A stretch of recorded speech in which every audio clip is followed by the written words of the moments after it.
It's your boy D.E. coming at you live, Tampa, Florida. We're back at it again.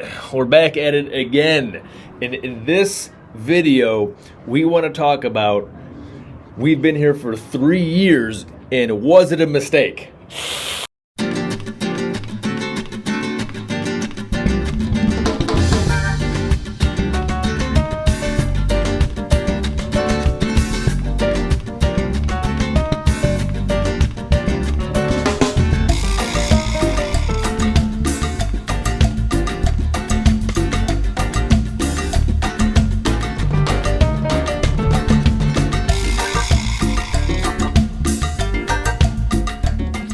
If this is your first time checking in with us, we are a family of 4 that have moved from the Midwest down to Florida to do 3 things. We want to level up physically, financially, and the people that we surround ourselves with. And that's one of the major reasons why we moved down to Florida here.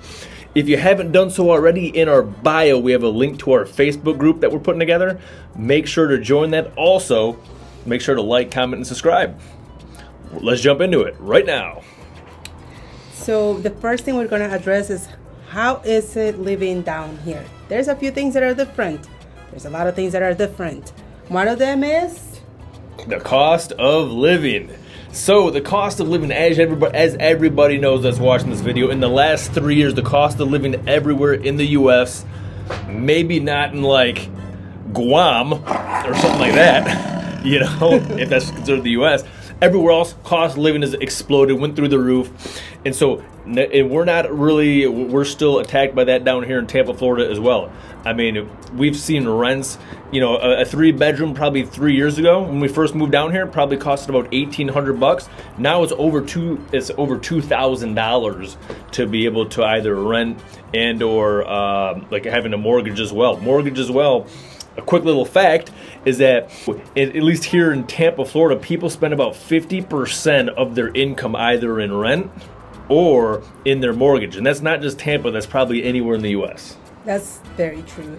However, you know, the cost of living everywhere is very fictitious. It's good today, bad tomorrow. So stay posted to see if anything changes, because honestly, it says it will, so maybe it will, maybe it won't. How about them eggs though? Like groceries in general, we've noticed in Tampa, you know, relative to the difference between Tampa and the Midwest, we do pay a little bit more of a premium down here overall for groceries and such. However, I do believe, even though the cost of living, like we said, has gone up in terms of like rent and like mortgage and such, I want to say it's actually cheaper than like a place like either Chicago or another big city in the Midwest. The taxes down here definitely do make a difference when you pay the bill.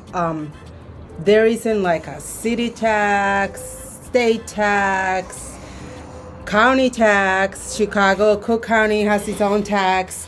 And there isn't like a bunch of fees at the end of your bill. You pretty much are adding like $10, $20 depending on like after your bill's over. And I'm saying 10, 20 because our bills are big. We have kids. But it's not as obscene as it was in Chicago, where it was like 25% of the bill was in taxes. Yeah, and you'd see a lot of that. So I think in terms of, you know, or do we make the right decision? In terms of our money, we actually keep more of our money. So for anybody that's watching this video, typically, if you're not like a spendaholic here, you're going to be, you know, apples to apples comparison. I've noticed that we've actually been able to tuck away more money the last couple of years, and we're spending the same exact kind of lifestyle that we had in Chicago as we did down here. We have been able to tuck away more money relative to our income, which is nice. And that's just for those things that Wendy was talking about. You're not getting the county tax, the state tax, this tax, especially if you're coming from a big city, either Detroit and or, you know, anywhere in the Midwest. Pretty much they have all these crazy taxes. Maybe not in Wisconsin because nobody lives there. But anyway, yeah. Getting into the second point here though, Wendy. Well, also for living, before we move to the next topic, is healthcare. I got spoiled in Chicago. That's one thing I do miss about Chicago. If I was not feeling good, I called my doctor. It went within 24 hours. I had an appointment. Down here, you give it a good old month. If you're still alive, you can make it to the doctor's appointment. It's a long wait. There is a lot more loops and a lot more steps. Whereas in Chicago, when I was pregnant, I'll have my blood work, my ultrasound, everything was in the office. Down here, I had to take my daughter to 3 different places to get 3 different tests. So it's a little bit more work to it. Whereas in other places like Chicago, Michigan, everything, you just get it done in your appointment. By the time you're out of the office, you're all done. You're all set for the day. Yeah. And so that kind of plays into a couple of things which we'll touch on later, but it's like the actual pace of life down in Florida versus somewhere in the Midwest. I mean, we'll talk about that a little bit later here. But what we're going to jump into now is the third reason why, was it a mistake moving to Florida, is making friends and acquaintances. It's definitely tough when you move to Florida because chances are you're down here by yourself. It's just the 4 of us. Yes, we built a community. We've been very blessed with that. But it is tough when you have an emergency situation and it's just you two. And we had that situation before where my son got hurt and I was covered in blood. He was covered in blood. And we had nowhere to hand our daughter to. Like, it would have been a lot easier if it was just me and him at the emergency room with the baby and someone kind of like sheltering our daughter from the situation. We had to drag the little girl with us. I mean, she was fascinated by the whole situation like kids are. Oh my God, look at all this blood, mama. But it would have been better if she was sheltered from that rather than sitting there in the ER watching his blood bleed. It's definitely more like you're gonna be handling a lot more of that pressure when something happens.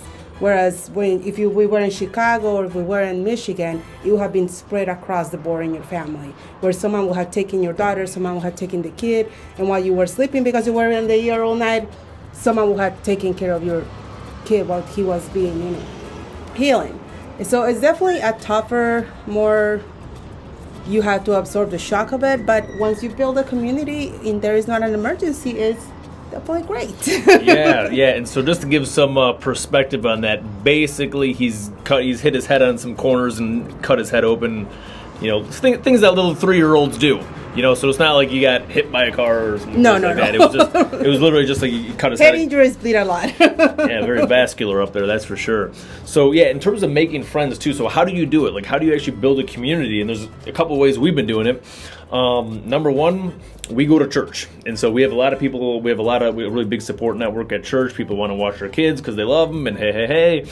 So that's probably the biggest thing for us, is that's like our number one most dependable, reliable source. Number two is I like to do meetups. I like to go to, as a parent, it's kind of tough to like just get out and do things. So I go to little meetup groups, meet up people that I have common interests with and such. And yeah, it's super easy. Last thing, not sure if you know, but you've seen some videos, I'm a salsa dancer. We like to salsa dance. And so we meet people salsa dancing as well when we want to go out and have a good time. Yeah, and family-wise, what I do is we are part of a YMCA, so we meet a lot of kids there, families, moms.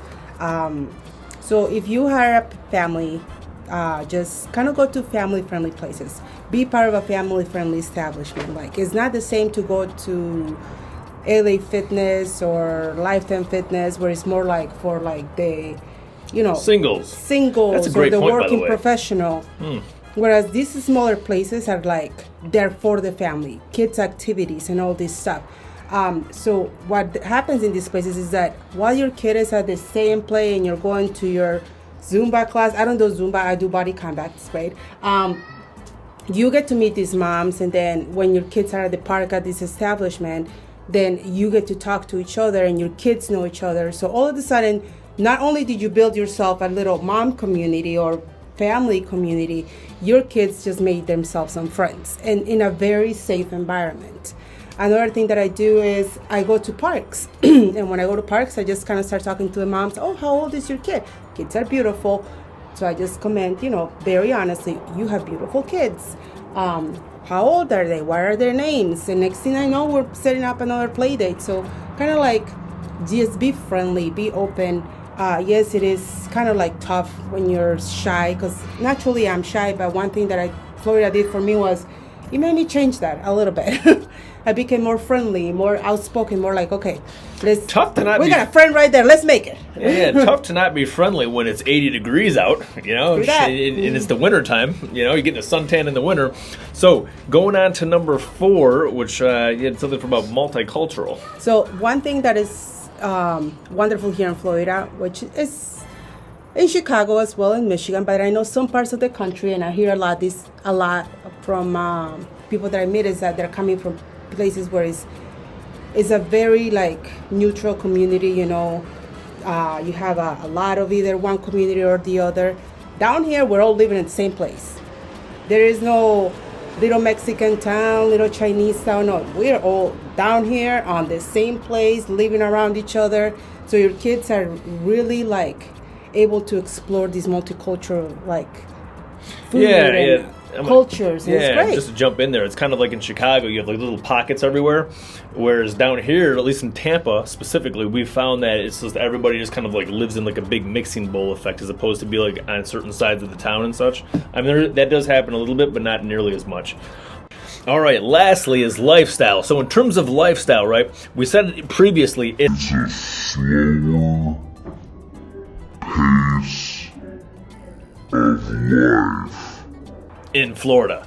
Doctor's appointments are going to take longer. It's not going to take your 1 week. It's going to be 2-3 weeks to get scheduled in there.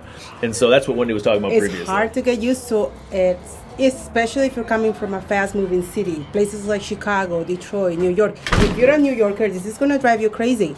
When I first moved down here, I swear I was losing my mind at the doctor's office everywhere I went, because it was such a long wait for everything. And eventually you do get used to it, but there's one thing that I do miss from my Chicago days. The fast, just get it done, 1, 2, 3. It just you got the retirees they're not moving anywhere fast. They're not going anywhere fast, and you got the vacationers. Guys, we're on vacation. We're taking it slow, safe, and easy. Why would we be rushing? So that's the reason for that, especially in terms of traffic. It's hard to get used to it, but you will eventually. Lastly, another thing too is in terms of just lifestyle. In terms of allergies, we've noticed the last couple of years, we've actually had allergies more than we would have in like the wintertime, because of things like this. This lovely creature. This is called the bottle brush, the bottle brush plant.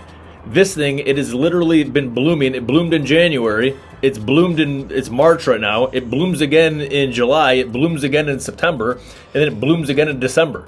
So stuff like this keeps my allergies just very triggered. Oh, gosh. Yeah. If you move down here and it's the middle of not allergy season, if you were used to the Midwest or something like that up north, and you think you got a cold, chances are you just develop brand new and exciting allergies like I did this year. I thought I had a cold. It was not a cold. It was allergies.